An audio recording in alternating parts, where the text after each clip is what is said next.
The Tao of Self-Confidence, episode 424. Welcome to the Tao of Self-Confidence, where I share stories of amazing women who have discovered their inner journey to self-confidence. Visit our website at thetaoofselfconfidence.com. Your inner journey to self-confidence awaits. Well, hello friend. Welcome to the Tao of Self-Confidence, where I share stories of amazing women who have discovered their inner journey to self-confidence. I'm your host today, Sheena Yap Chan, and today I have a phenomenal lady on the show today. She's an American writer who mainly writes multicultural fiction, and I'm just really excited to have her on to share her story with us today on self-confidence. So without further ado, I'm going to introduce you to Jennifer Chow. Jennifer, how are you today? Maybe you can fill in a little bit more about yourself to our listeners. Hi, I'm good. Thanks, Sheena. Thanks for having me. I am an Asian American writer, so I mainly write multicultural fiction. It usually has some sort of intergenerational drama in it, and I have some short fiction published in different magazines like Hyphen Magazine, Yay LA magazine. I have 3 novels out currently. They're all Asian American themed. There's a young adult called Dragonfly Dreams, and then a women's fiction title. It's called The 228 Legacy, and a mystery called Seniors Sleuth. Awesome. Well, thanks for sharing that. And Jennifer, what's your cultural background?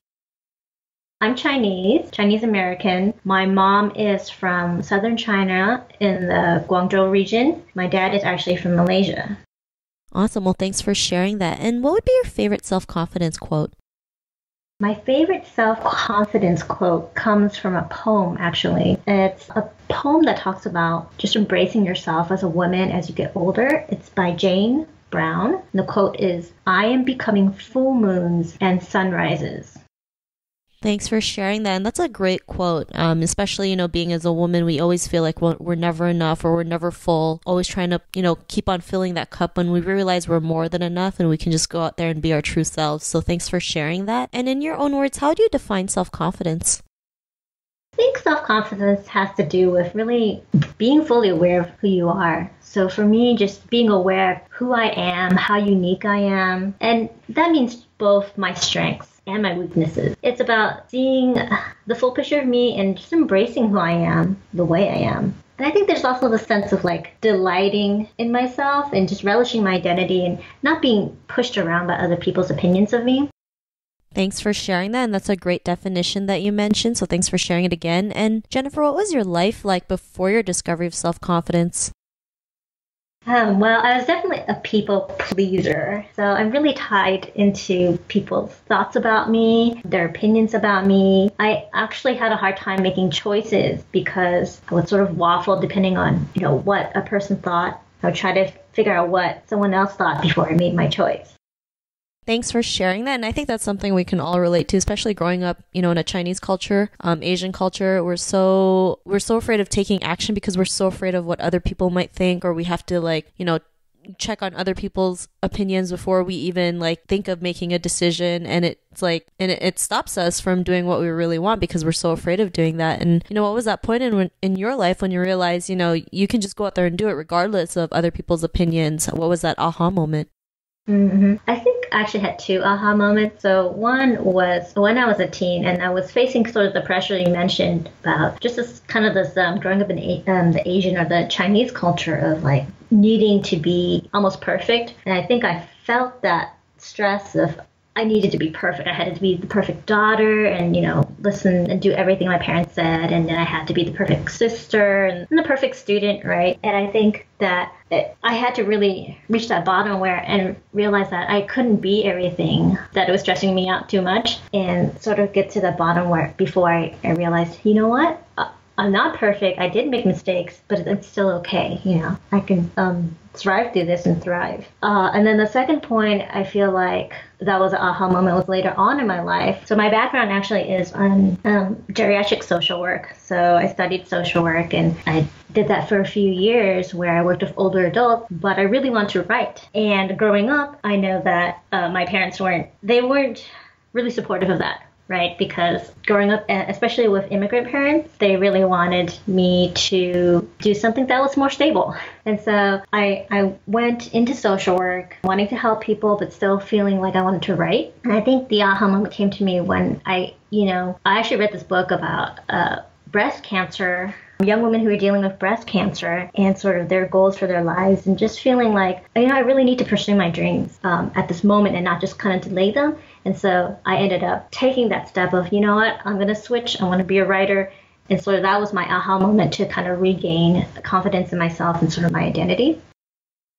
Thanks for sharing those tips. And I love how you mentioned, just talking about, that being perfect, right? We're, like you mentioned, like we've been taught to just be the perfect daughter, the perfect sister. And it really breaks us down, right? To the point where it's like, it's impossible, I think people forget that it's just impossible to be perfect. Like there's no such thing. There's progression and you get good at things, but there's no such thing as being perfect. And I think when people remember that, they'll just start going out there doing whatever it takes to do what they want, do what they love, like what you did, from social work to becoming a writer. And because of that, what's your life been like now?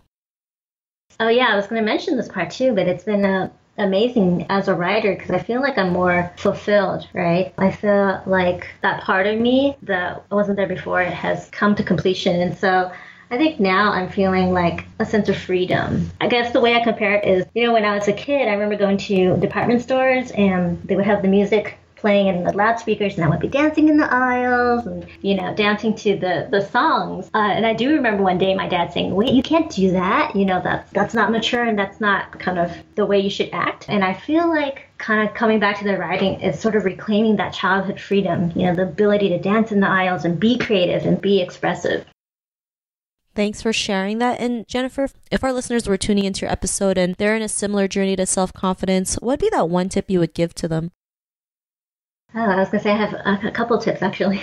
So one is the fact that you're talking about, it is a journey. It's a journey of self-confidence, right? It's like going step by step and just having that next step and that next progression you're talking about. And to not make it like, oh, I need to have this one pivotal moment and then I'll be totally fine. But to be okay that it is a journey. And I think all of it is hinged on being okay with your understanding that people are different. People are wonderful because they are different. And just like you would say that to somebody else, to say that to yourself as well, to be like, hey, I'm unique and that makes me wonderful. And it's kind of amazing just to be able to have that outer perspective, to look at yourself in a different way, almost as if you were looking at a friend.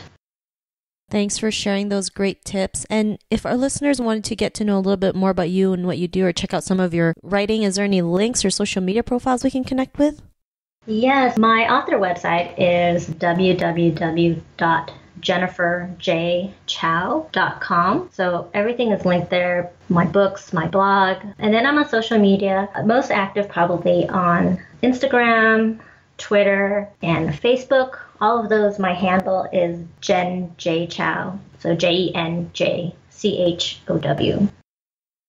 Awesome. Well, thanks for sharing that. And to our listeners, if you want to connect with Jennifer, you can also head on over to thetowofselfconfidence.com and search for Jennifer's name. Her show notes will pop up along with everything else that we talked about. And I just really want to thank Jennifer today for taking the time to share her story and tips with us on self-confidence. So thank you so much, Jennifer. Oh, you're very welcome. It was a pleasure. Thanks again. And to our listeners, be on the lookout for another new episode of another amazing woman's journey to self-confidence. And we'll talk to you soon. Bye for now. Thank you for tuning in to another amazing episode of the Chow of Self-Confidence. Sign up for our free membership site to get more amazing resources for self-confidence by visiting our website at thetowofselfconfidence.com. Your inner journey to self-confidence awaits.